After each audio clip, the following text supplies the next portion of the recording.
بسم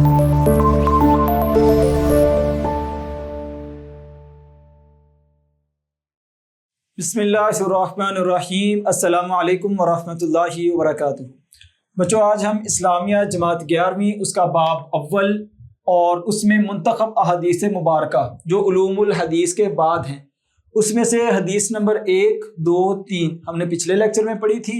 آج ہم حدیث نمبر 4 اور 5 پڑھیں گے۔ حدیث نمبر 4 کیا ہے؟ آپ کتاب کا صفحہ نمبر 8 نکال لیں۔ اس میں حدیث نمبر 4 میں ہے لا تزول قدم عبد، ٹھیک ہے؟ لا تزول کا مطلب ہوتا ہے زائل نہیں ہوں گے، ہٹیں گے نہیں۔ جس طرح سورج زائل ہوتا ہے نا تو وہ ہٹ جاتا ہے۔ لا تزول ہٹیں گے نہیں، قدم قدم دونوں پاؤں، عبد بندے کے، یوم القیامتی قیامت کے دن، بندے کے قیامت کے دن اس کے پیر اپنی جگہ سے ہلیں گے ہی نہیں۔ کیوں؟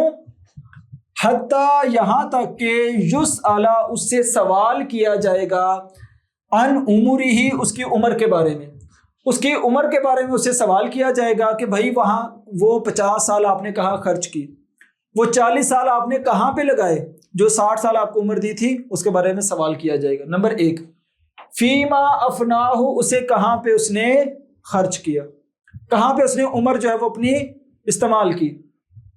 وعن علمہ، اور اس کے علم کے متعلق سوال کیا جائے گا۔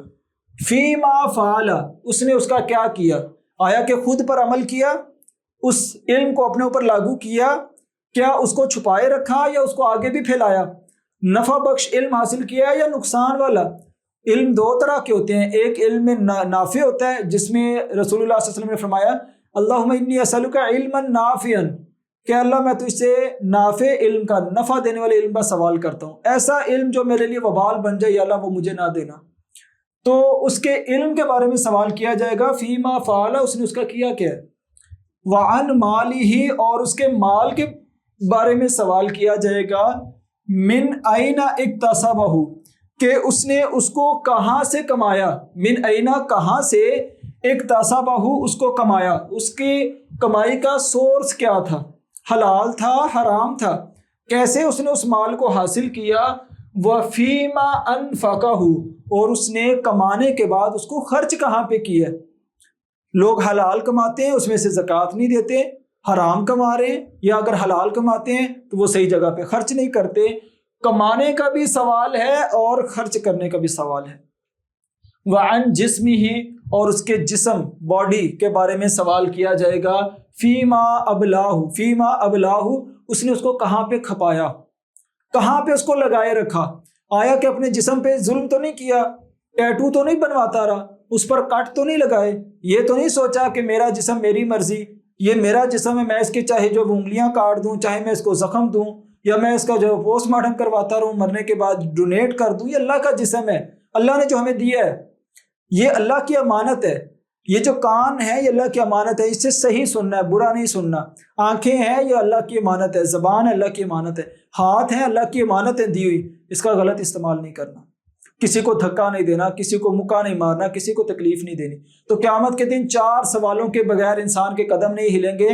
نمبر 1 کیا ہے کہ اس کی عمر کا سوال ہوگا، دوسرا اس کے علم کے بارے میں سوال ہوگا کہ اس نے اس پر عمل کیا یا نہیں، تیسرا مال کے بارے میں کمایا کہاں سے، لگایا کہاں پہ، اور چوتھا اس کے جسم کے بارے میں اس نے اس کو کہاں پہ کھپائے رکھا۔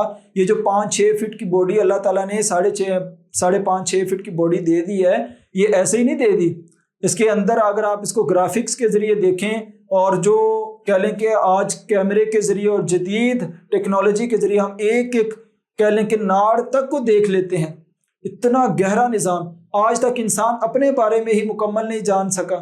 اللہ تعالیٰ نے اتنی باریکی میں انسان کو پیدا کیا ہے اور انسان نے اس باڈی کا لحاظ ہی نہیں کیا، اس کو نقصان دیتا رہے، تو اس کے بارے میں سوال ہوگا۔ تو حدیث نمبر 4 میں 4 چیزوں کا سوال ہے۔ اب ہم پڑھتے ہیں حدیث نمبر 5۔ حدیث نمبر 5 کیا ہے جی؟ کہ اجتنبو، تم بچو، اجتنبو تم بچو، السب کہتے ہیں 7 چیزوں سے، 2 اور 5 7، تم بچو 7 الموبقاتی، ہلاک کر دینے والی چیزوں سے۔ آپ صلی اللہ علیہ وسلم نے فرمایا اے میرے صحابہ 7 ہلاک کر دینے والی چیزوں سے بچو۔ قالو انہوں نے کہا، صحابہ نے کہا، یا رسول اللہ، اے اللہ کے رسول صلی اللہ علیہ وسلم، وما ہننا، وہ کون سی 7 چیزیں ہیں جس سے بچنا ہے؟ آپ صلی اللہ علیہ وسلم نے کیا فرمایا؟ قالا، آپ صلی اللہ علیہ وسلم نے فرمایا الشرک باللہ، سب سے پہلے کبیرہ گناہوں میں سر فہرست کے اوپر، یعنی کہ سب سے پہلا نمبر اللہ کے ساتھ شرک نہ کرنا، کیونکہ اللہ تعالیٰ ہر گناہ کو معاف کریں گے، شرک معاف نہیں کریں گے، کیونکہ قرآن مجید میں اللہ تعالیٰ فرماتے ہیں ان اللہ لا یغفر ان یشرک بہ ویغفر ما دون ذلک لمن یشاء، اللہ تعالیٰ ایک شرک معاف نہیں کریں گے، باقی ہر چیز معاف کر دیں گے۔ تو اے میرے صحابہ، شرک نہ کرنا۔ دوسری، جادو نہ کرنا، چاہے جادو نوری ہو ناری ہو، کالا ہو بلیک ہو ریڈ ہو گرین ہو، جو بھی ہے، جادو نہیں کرنا۔ جادو ایک ہی ہوتا ہے، وہ کالا ہوتا ہے یا دوسرے ہوتے ہیں، اچھا جادو ہوتا ہی نہیں ہے۔ یہ جو لوگ سمجھتے ہیں نا کہ ہم نوری کر رہے ہیں، کام عدلے کا بدلہ کر رہے ہیں، غلط ہے۔ جادو کرنا ہی نہیں ہے، یہ کبیرہ گناہوں میں سے ایک ہے۔ 2 کبیرہ ہو گئے جس سے بچنا ہے۔ تیسرا، وقتل النفس، کسی جان کو قتل نہ کرنا، التی، جسے حرم اللہ، اللہ نے حرام کیا ہے۔ اللہ تعالیٰ نے ہر انسان پر دوسرے انسان کو حرام کیا ہے کہ اس کا خون بہائے، الا بالحق، مگر حق کے ساتھ۔ حق کے ساتھ کیسے؟ کس کو قتل کیا جا سکتا ہے؟ کون سا انسان ہے جس کے قتل کی اجازت ہے؟ ایک وہ انسان جس نے قتل کیا ہو، اور یہ اجازت اس بندے کو نہیں ہے جس کا بندہ مرا ہے، یہ اجازت ریاست کو ہے، جج کو ہے، قاضی کو ہے، پولیس کو ہے، یعنی اس کے بارے میں ریاست فیصلہ کرے گی اور اس کو پھانسی دینی ہے، گولی مارنی ہے، جو بھی کرنا ہے، چاہے جیسا بھی فیصلہ کرنا ہے، اس کی جان لینے کا حق کس کو ہے؟ ریاست کو ہے۔ دوسرا، وہ بندہ جو مرتد ہو جائے، دین چھوڑ کر کسی اور دین میں کنورٹ ہو جائے، اپنے آپ کو کنورٹ کر لے، ایسے بندے کو، مرتد کو، ریاست کیا کرے گی؟ قتل کر سکتی ہے۔ تو یہ دوسرا بندہ ہے جس کے خون کی اجازت ہے۔ نمبر 3، وہ بندہ جو شادی شدہ زانی ہو، اور اس کا قتل بھی، اس کو رجم کیا جاتا ہے پتھر مار مار کر، اور یہ بھی ریاست کرے گی۔ ان میں سے تینوں میں سے کوئی بھی کام انفرادی طور پر ہم نہیں کر سکتے، ٹھیک ہے؟ تو اس جان کو قتل کرنا جسے حرام کیا اللہ نے، مگر حق کے ساتھ، حق کے ساتھ قتل کیا جا سکتا ہے 3 وجوہات کی بنا پر۔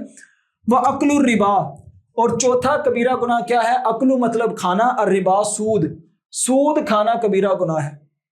5ویں چیز، وہ اکلو مال الیتیم، یتیم بچے کا مال کھانا بہانے کے ساتھ، اس کی پرورش کا ذمہ لیا، اس کی جائیداد میں سے اس کے کچھ حصہ اپنی جائیداد میں ڈال لیا، مکس کر کے اس کی جائیداد اور اپنی جائیداد آدھی آدھی کر لی، جبکہ اپنی جائیداد کم ہوگی۔ تو کسی بھی طریقے سے یتیم کا مال اگر کھایا جا رہا ہے تو گویا کہ حدیث میں آتا ہے وہ اپنے پیٹ میں انگارے بھر رہا ہے، قرآن میں بھی آتا ہے کہ وہ لوگ کیا کریں؟ اپنے پیٹ میں جہنم کی آگ بھر رہے ہیں۔ تو یہ کبیرہ گناہ ہے۔ وتولی یوم الزحف، کیا وتولی کا مطلب ہوتا ہے پیٹھ پھیرنا، یوم الزحف جنگ کے دن، جنگ کے دن میدان جنگ میں سے بھاگنا، یہ کبیرہ گناہ ہے۔ بھاگنے کی اجازت نہیں ہے، شہید ہونا ہو جاؤ لیکن بھاگ نہیں سکتے۔ ہاں، پیٹھ پھیر کر بھاگنے کی اجازت اس وقت ہے جب کہہ لیں کہ کمانڈر کا آرڈر آ جائے، جیسے آج کل ہماری ایئر فورس ہے یا جو بھی ہیں، ان کو آرڈر آ جائے کہ یہ لائن آف کنٹرول ہے، آپ نے یہاں سے پیچھے آنا ہے، ایل او سی سے آگے نہیں جانا، آپ پیچھے آ جائیں، یا کوئی بھی حکمت عملی ہو سکتی ہے۔ اگر آرڈر آ گئے تو آپ کو پیچھے آنا پڑے گا، یا کہہ لیں کہ اپنی اسٹریٹجی، جیسے کہتے ہیں پینترا بدلنے کے لیے، چال بدلنے کے لیے انسان بھاگ کر آئے اور کوئی چکر دے کر سامنے دشمن کو مارنے کی کوشش کرے، اس صورت میں اجازت ہے۔ بصورت دیگر میدان چھوڑ کر بھاگنا جبکہ دوسرے شہید ہو رہے ہیں، اس وقت گویا کہ یہ کبیرہ گناہ ہے۔ اور 7واں کیا ہے؟ وہ قذف، قذف کہتے ہیں بہتان لگانا، بہتان لگانا المحصنات المؤمنات، یعنی مومن پاک باز عورتوں پر، الغافلاتی، جو ان چیزوں سے غافل ہیں جس کا الزام دیا جا رہا ہے۔ کسی عورت کے بارے میں اپنی رائے دے دینا کہ میں نے فلاں بن فلاں کے ساتھ اس کو دیکھا، یا کہہ لیں کہ میں اس کے بارے میں یہ رائے رکھتا ہوں، اس کا چال چلن ایسا ہے، یہ جو بھی معاملات ہیں، تو گویا کہ قذف، الزام لگانا، تہمت لگانا پاک باز عورتوں پر جو کہ ان چیزوں سے غافل ہیں جس کا انہیں الزام دیا جا رہا ہے۔ تو یہ 7 کبیرہ گناہ ہو گئے، 5 اور 2 7۔ حدیث نمبر 4 میں 4 چیزوں کا سوال ہے، حدیث نمبر 5 میں 7 چیزوں سے بچنے کا حکم ہے۔ کون کون سی؟ شرک، جادو، قتل، سود کھانا، یتیم کا مال کھانا، قیامت کے جنگ کے دن جو ہے وہ پیٹھ پھیر کر بھاگنا، اور اسی طرح مومنہ عورت پر الزام لگانا، تہمت لگانا۔ تو بچوں آج کے دن ہم نے حدیث نمبر 4 اور 5 پڑھی ہے، یقیناً آپ کو یہ سمجھ آ گئی ہوگی۔ آپ نے صفحہ نمبر 8 نکال لینا کتاب کا، یہاں پر یہ حدیث نمبر 4 اور 5 آپ کو مل جائے گی۔ آپ نے لیکچر سے سمجھ کر اس کی تیاری کرنی ہے، اور باقی پچھلے لیکچرز بھی سننے ہیں۔ اگر آپ کا کوئی سوال ہے تو کامنٹ سیکشن میں آپ نے پوچھ لینا ہے۔ اپنا خیال رکھیں، اللہ حافظ، السلام علیکم ورحمۃ اللہ وبرکاتہ۔